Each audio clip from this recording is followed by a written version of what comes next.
fier ou un Mauricien? Mais qui était un Mauricien? Un Djimoun qui mange dalle pourri?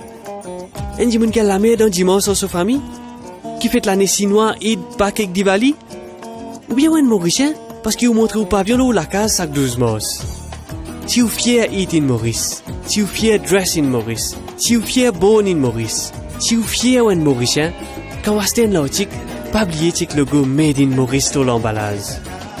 Achetez produit Made in Maurice et n'allez la mettre là-dedans.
Un produit made in Maurice, il est facile. Mais qui l'avantage est pour nous là-dedans? Avec un produit Made in Maurice. Qui fait nous faisait continuer à acheter un produit Made in Maurice. Quand nous achetons un produit Made in Maurice, nous montrer qu'il nous préfère un produit frais et nous montrer qu'il nous a confiance dans la qualité de ce produit.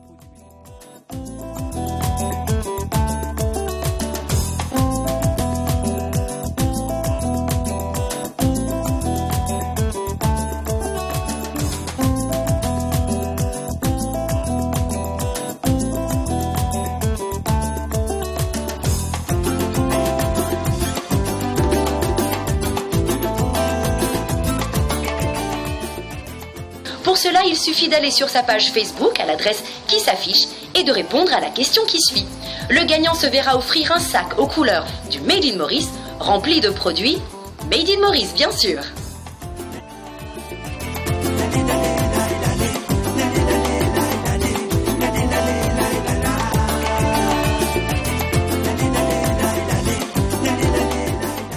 Le grand jeu Made in Maurice vous est présenté ce soir par Ben Javed. Mesdames et messieurs, vous qui regardez la télévision, bonsoir et merci de nous retrouver pour le grand jeu Made in Maurice, un jeu 100% fabriqué à l'île Maurice avec Ben Mauricien.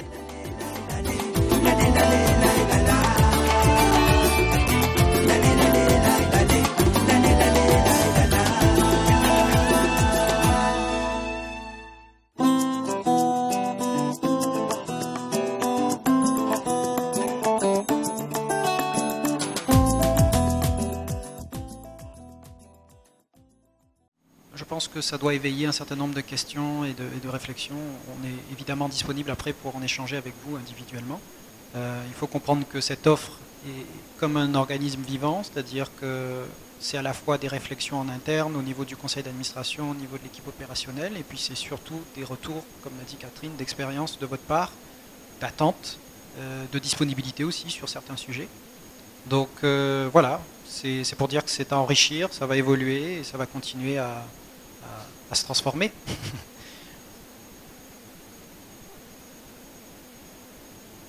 Surformer. Oui. Surformer, effectivement, l'approche que l'AMM a adoptée et le Made in Maurice parce que là, pour le coup, on n'est pas juste en train de faire des silos entre AMM et Made in Maurice, mais on se rend compte que l'ensemble des thématiques comptent autant pour des entreprises qui sont dans l'AMM que dans le Made in Maurice, grandes ou petites. Et justement, on a commencé avec des besoins très spécifiques par rapport à nos membres. Tout d'abord en janvier avec une formation que certains membres avaient déjà fait avant même peut-être d'entrer dans l'AMM et le Made in Maurice, qui était une formation à la négociation avec le réseau international Scotwork. On a eu des très bons retours là-dessus. Toujours intéressant effectivement de prendre du recul sur ces pratiques dans l'entreprise et surtout sur un territoire où le marché domestique est assez réduit comme à Maurice. Donc ça donnait visiblement des outils transposables très rapidement. Et la semaine dernière, donc là c'est tout récent, une formation avec le Centre régional d'innovation et de transfert de technologie de la Réunion, le CRIT, sur analyse sensorielle. Il faut dire qu'ils ont un pôle très poussé sur l'innovation dans les industries agroalimentaires et on a voulu initier cette première formation avec eux pour voir si c'était un partenariat stratégique à l'avenir et est-ce que d'autres thématiques pouvaient émerger. On en a identifié déjà quelques-unes et on a été très surpris de l'engouement qu'il y avait autour de ce sujet au-delà de l'AMM et d'une Made in Maurice, parce que à ce niveau-là, on avait une formation avec 10 places, très vite remplie. On a même suffisamment d'intéressés pour une deuxième session. Mais c'était surtout qu'on avait, parce qu'une prise en charge par la HRDC, l'obligation de faire une opération de diffusion. Donc obligé de communiquer là-dessus au-delà de notre réseau. On a donc fait une conférence publique et on a eu près d'une centaine d'inscrits venant d'universités, venant d'entreprises, venant de ministères. Donc on voyait qu'il y avait une vraie appétence pour le sujet, une vraie curiosité, une volonté de monter en compétences. Et ça répond à l'ouverture qu'incarne maintenant l'AMM et le Made in Maurice, c'est-à-dire une plateforme de projet, soit à l'initiative, soit en complément de ce qui se fait. Et systématiquement par des partenariats avec société civile, enseignement, recherche, secteur public comme privé. Donc on est vraiment dans la plus-value de l'AMM et du Made in Maurice, c'est-à-dire rapprocher nos entreprises de nos consommateurs, de son marché, innover en permanence, s'adapter aux enjeux. Voilà. Un petit mot plus politique, entre guillemets, sur l'aspect formation professionnelle des jeunes. Donc avec Business Mauritius, on a commencé à réfléchir au sein d'une commission formation. Yannick Aplassamy, qui a fait un gros travail avec nous, et qui est administrateur depuis 1 an, s'excuse, il ne peut pas être là, mais il le regrette beaucoup. Et donc, notre objectif, c'était de comprendre les évolutions du paysage de la formation professionnelle. On sait qu'on a échoué, notre modèle économique a échoué dessus, puisqu'on a survalorisé les diplômes universitaires, et on a délaissé complètement le vocational training. On a même, on n'a pas développé les écoles polytechniques qui auraient pu récupérer les élèves qui ne voulaient pas avoir de formation académique. Donc on doit maintenant renverser la vapeur, et c'est une des raisons pour laquelle vous ne trouvez pas de jeunes pour travailler dans l'industrie. Et donc nous avons compris que le gouvernement mettait des outils à la disposition du privé et qu'il y avait un changement d'environnement d'un point de vue légal. Donc de même que la formation tertiaire, la formation supérieure, il y a 10 ans, a été ouverte au privé, et c'est ce qui a permis de faire émerger des académies et des universités privées. De même, aujourd'hui, on vit la même époque pour la formation professionnelle. C'est-à-dire qu'aujourd'hui, si vous êtes un groupe et que vous avez des ressources, vous pouvez ouvrir in-house votre académie et vous êtes aidé par l'État, à la fois à travers le paiement d'une rémunération pour les jeunes et en même temps pour le coût de la formation. Donc c'est le National Skill Development Programme qui peut se faire aussi avec le MITD, mais qui peut se faire en privé. Et ça peut être aussi des entreprises qui mutualisent des besoins et qui désignent un prestataire. Donc c'est une évolution très importante à souligner pour l'avenir de l'industrie. Si on veut former des jeunes, aujourd'hui, on a les moyens de le faire. Et alors évidemment, tout le monde n'est pas Mensa Saxon, et je cite Mensa Saxon parce que c'est les pionniers. Ils ont une académie qu'on avait visitée il y a 2 ans dans un rendez-vous. Et aujourd'hui, après avoir fait de la formation continue de leur propre personnel, ils ont ouvert la première promotion de jeunes sous le National Skill Development Programme. Et donc, on les suit de très près, on les a beaucoup aidés. Ils ouvrent une deuxième promotion bientôt. Ils ont commencé dans l'électricité et je crois que la prochaine sera dans le froid. Et donc, il y a une autre façon aussi de s'intéresser à la formation professionnelle des jeunes, c'est le Dual Training Programme. Mais comme MEXA a développé des formations de ce type avec l'Université de Mascareignes, nous, on a préféré se concentrer et compléter l'offre au tissu industriel en nous intéressant au National Skill Development Programme. Donc, il y a des premières, nous suivons cela avec intérêt et nous essaierons de diffuser les enseignements de ces premières formations. Et c'est vraiment un sujet clé pour l'avenir de l'industrie. Intéresser les jeunes, les former, leur donner votre culture d'entreprise et en même temps leur donner les compétences professionnelles. Voilà, donc l'offre de l'AMM se termine par l'innovation. Il y a un lien direct entre former et innover.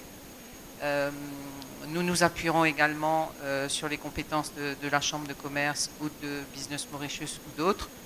Par exemple, je sais que la Chambre de commerce de la Réunion va signer un accord avec la MCCI Business School sur des formations techniques et nous ferons entendre notre voix pour que l'offre qui viendrait de la Réunion puisse répondre à vos attentes. L'innovation, nous allons en parler en fin de session statutaire avec Bertrand Moinjon et Thierry Colette. Thierry Colette est celui qui va être le guest speaker de notre deuxième partie, mais nous allons venir vous présenter un projet structurant en matière de Learning Hub d'innovation industrielle sous l'égide de HEC Océan Indien et du CEA Tech. On vous en dira un petit peu plus tout à l'heure. Donc voilà, vous avez cette nouvelle carte de l'offre AMM en main. C'est une offre évolutive et on attend vos réactions et vos questions. Merci. Merci Catherine. On va donc passer la parole à Salim pour la partie des comptes. Bon après-midi à tous. Je vais vous présenter le Financial Statement pour l'année 2016, un review de 2016. Première chose, notre association est en bonne santé. Bonne nouvelle. Alors au niveau income, on a eu 7,1 millions comparé à 5,6 l'année dernière. Au niveau de dépenses, c'est un peu moins de à peu près 400 000 roupies, 5,2 contre 5,6.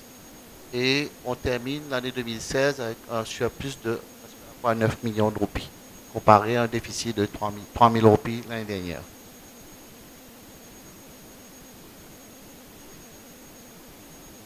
The net income has increased by 27% to reach 7.1 million rupees compared to last year to 5.6, mainly due to revenue from the Grand Jeu. Expenditure has decreased by 7% due to lesser consulting fee last year.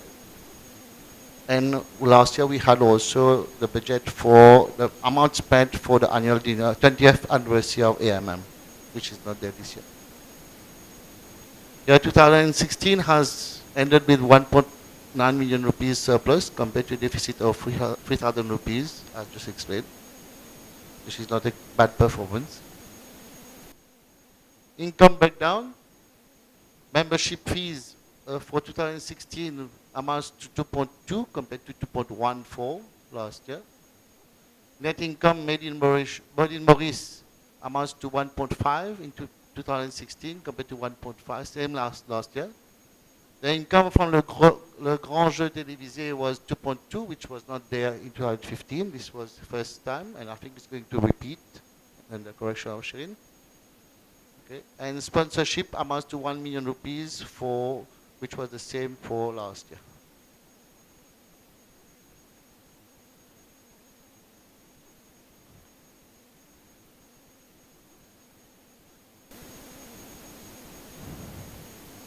On expenditure, just a few highlights. Significant increase in salaries and allowance to reach 832,000 rupees, mainly as the President explained, the recruitment of new friends among us, and also Shirin, who is back, welcome again.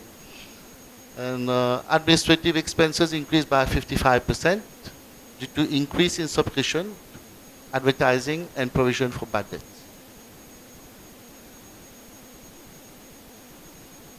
On the balance sheet,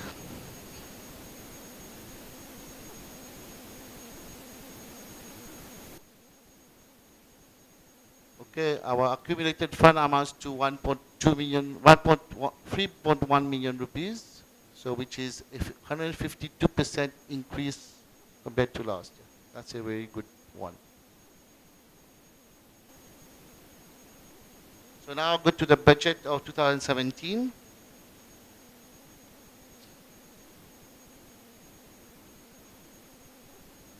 So on the budget of 2017, we are expecting to an income of 6.6 million rupees, 6.7 million rupees.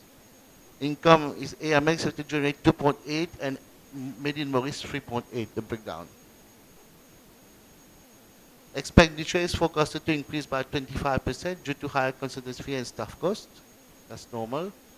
In spite of a decrease in revenue and increase in the expenditure, bottom line is expected to remain positive with a surplus of around 145,000 rupees.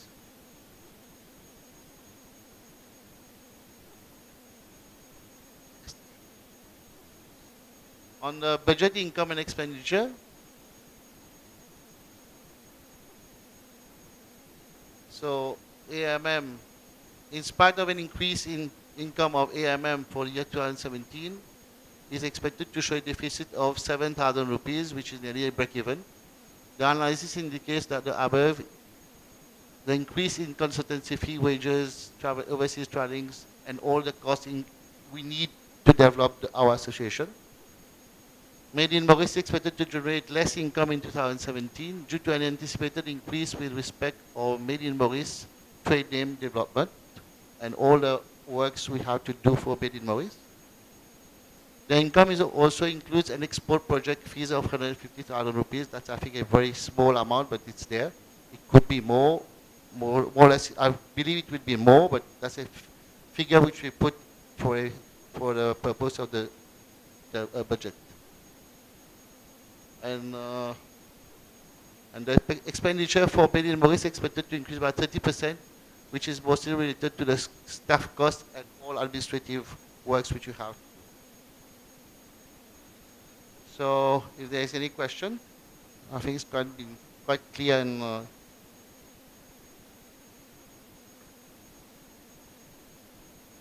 so if there is no question, I would like someone to approve. And second,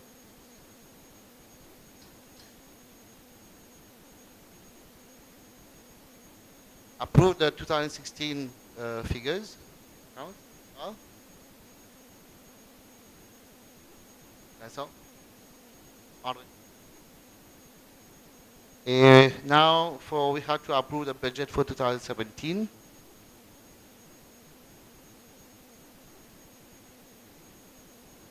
Nicolas, Yann, merci.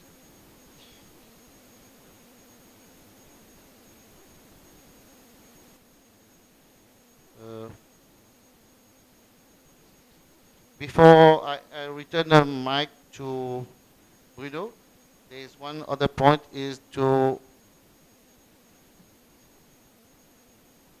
propose and reappoint Capture Tourist as our auditors. Yves? That's all. Merci. Merci pour votre confiance. Quelques mots concernant le changement de gestion.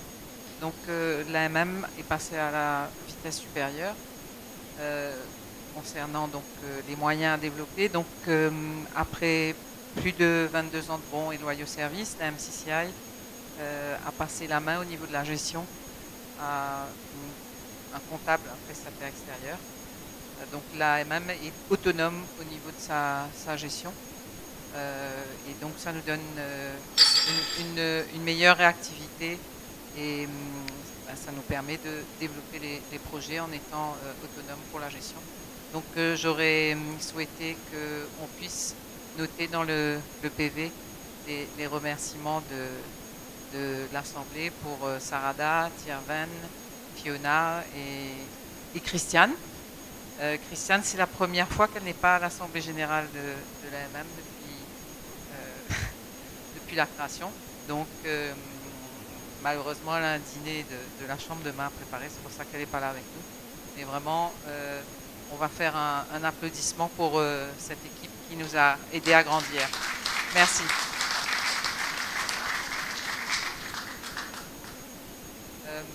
Oui, le niveau de trésorerie s'est nettement amélioré et ça m'a enlevé beaucoup de cheveux blancs parce que ça a été très très très dur les 3 premières années. Mais alors je sais que mes administrateurs sont ravis quand il y a des excédents, mais c'est pas du tout ma façon de gérer. On veut vous en donner toujours plus et en faire toujours plus. Mais s'il y a eu cet excédent, c'était que le départ de Chirine nous a quand même... je me suis retrouvée seule quelques mois. Bruno nous a rejoints, donc ça a été difficile. Il y a des choses, j'ai appuyé sur pas sur le frein, mais bon, le ralentissement pour ne pas lancer des choses qu'on n'aurait pas été capable de suivre. Donc, je ne crois pas qu'on sera capable de renouveler l'exploit d'avoir des gros excédents. Comptez sur moi pour essayer, en tout cas, de vous en donner le plus possible pour votre argent. Voilà, donc on a eu une mission de Kamchatrice l'année dernière, on les avait nommés. Ils ont passé 7 jours à la MM. Je ne pensais pas que ce serait aussi long, mais tout va bien, tout va bien. Voilà, merci. Il y a eu Jérôme Clarin qui s'est retiré, Thierry Antoine qui s'est retiré. Et puis nous avons eu une demande de Prakash qui travaille chez Lille Énergie et dont nous accueillons avec joie. Et de ce fait, nous n'avons pas à procéder à une élection, puisque un est sorti, un est rentré, ce qui fait sa balance, tant mieux. Et voilà. On va maintenant appeler l'administrateur et tu tiens. Il y a Laurence, tu as Prakash, tu as Yann, tu as Nicolas, Anis. Merci de venir vous présenter.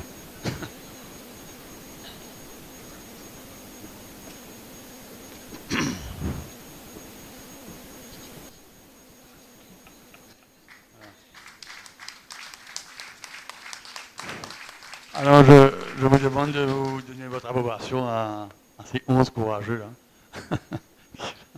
Merci bien la même pour 2017.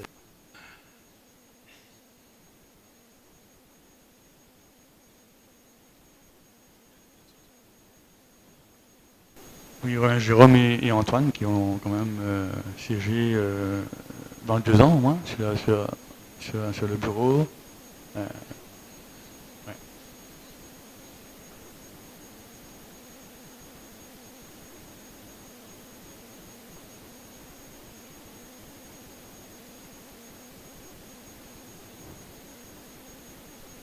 Alors, dans le temps intermédiaire, on va nommer un nouveau président et puis ça, au retour, on va vous le présenter. D'accord. Juste une précision sur le conseil d'administration. Il y a un mouvement qui est intéressant. Yanis de Labeling vient du conseil de Mexa, donc il nous amènera son savoir-faire à l'export régional. Et Yann quitte la présidence du comité directeur de la marque et il passe le flambeau à Laurence. Il en est ravi. On va appeler Bertrand Moinjon, que vous connaissez puisqu'il a travaillé avec nous l'année dernière sur Vision 2030. Bertrand Moinjon qui représente HEC Océan Indien. Et voilà. Merci Bertrand. À toi l'honneur de nous présenter le beau projet pour lequel Thierry s'est déplacé.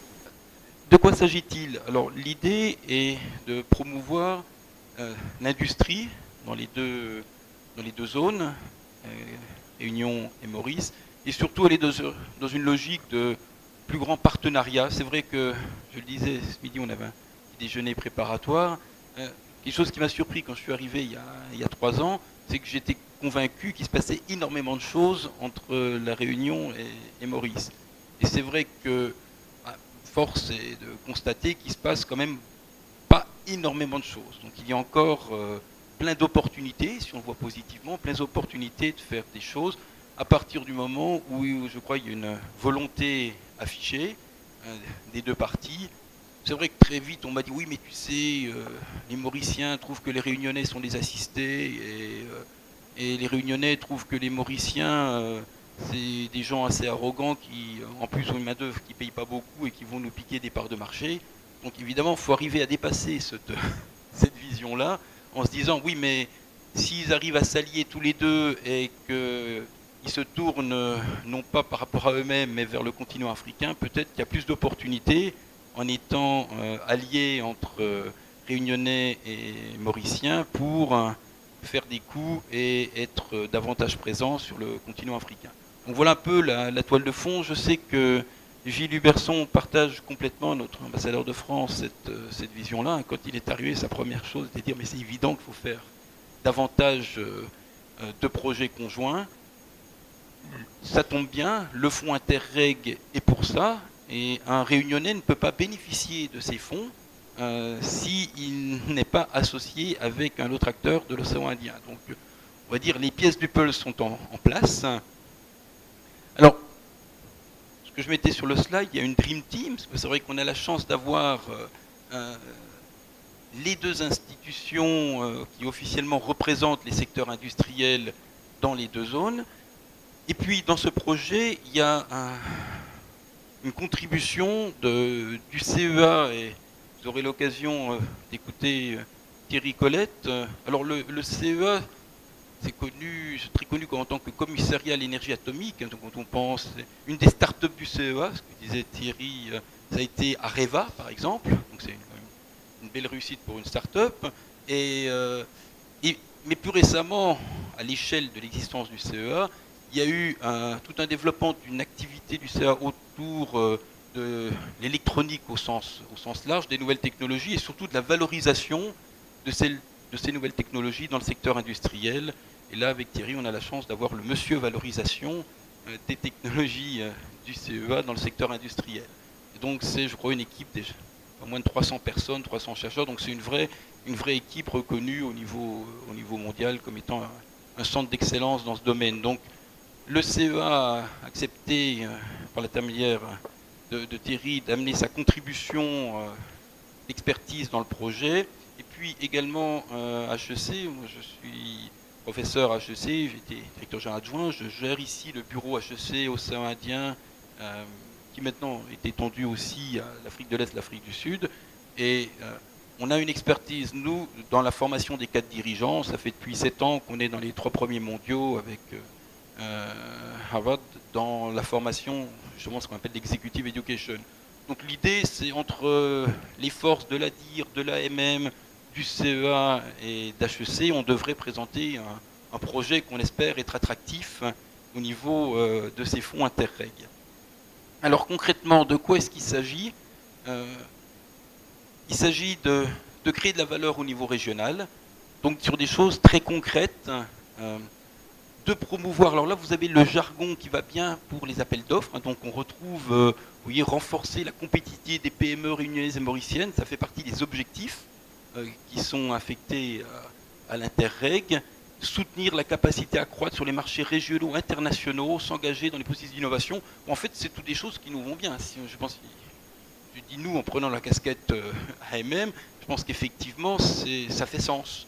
Ça fait sens de dire on va essayer d'être plus innovant, on va renforcer nos capacités à nous projeter à l'étranger. Alors, premier projet, il y a 3 facettes dans ce projet. Il y a une première facette qui est de se dire donnons plus d'occasions aux décideurs, vous et vos homologues du côté de la Réunion, de travailler ensemble sur des cas concrets qui vous intéressent, dans une logique de club de dirigeants. Alors, par exemple, à HEC, ici, on a des clubs, il y a des membres, je vois Nicolas, il y a des membres qui sont dans le club RH, on a un club marketing, où on parle vraiment du fond des choses, on se dit, voilà, c'est quoi les enjeux chez toi en marketing digital, qu'est-ce qui se passe ? L'idée, c'est de faire la même chose entre Réunion et Maurice sur les innovations industrielles. Et en prenant appui aussi sur des témoignages d'experts, et là on pense bien sûr au CEA. Et donc, premier objectif, c'est créons des opportunités de se rencontrer avec une prise en charge financière des frais de déplacement, d'hébergement, etc. par Interreg. Et l'idée serait de faire 6 journées thématiques, alternativement Réunion Maurice.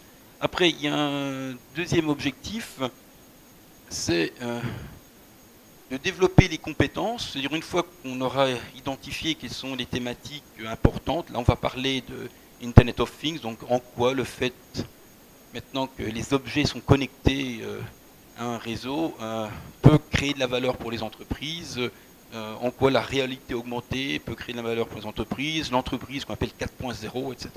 Bon, une fois qu'on aura identifié tout ça, mais maintenant il faut passer de l'information à la compétence, c'est-à-dire développons nos compétences collectives dans ces domaines-là. Et donc l'idée c'est d'avoir une offre de formation qui serait une offre certifiante faite par HEC avec le soutien du CEA, qui donnerait lieu à un certificat HEC, qui serait exclusivement réservé aux membres de l'ADIR et de l'AMM. Et là encore, l'idée est que ça soit pris en charge sur ce financement européen. Et la troisième facette, qu'on avait appelée Project Incubator, Thierry nous disait ça peut être le bac à sable.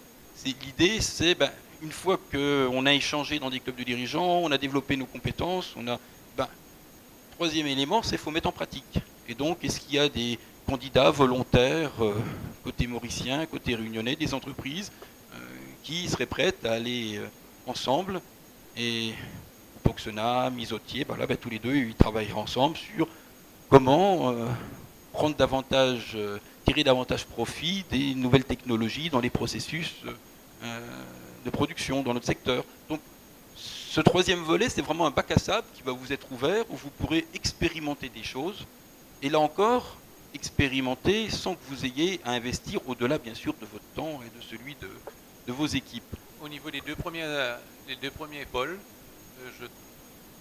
j'ai pigé, mais par contre le troisième j'ai un peu de difficulté, donc je ne sais pas si c'est un blocage de moi. Non, c'est nous aussi, parce que en fait sur le chiffrage notamment, les deux premiers, on va dire c'est clair, c'est classique, un club de dirigeants, un dispositif de formation.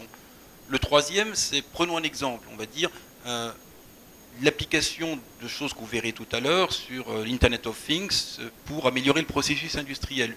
On peut en discuter lors du club dirigeant, on peut se former pour voir différents cas d'entreprises qui de par le monde ont fait ça, voilà. Puis après, le troisième chose, c'est on le met en pratique. Et les fonds permettent aussi de financer des expérimentations dans vos entreprises. Donc l'idée, c'est que des entreprises volontaires, côté réunionnais et côté mauricien, peuvent bénéficier de financement pour expérimenter des choses qu'on aura vues. Donc l'utilisation de la réalité augmentée, par exemple, on est dans l'activité de peinture, et quelqu'un rentre chez Movidac et quand il est dans le showroom, il met des lunettes de réalité augmentée, il se projette chez lui et il peut peindre lui-même différentes couleurs, les murs et voir ce que ça donne.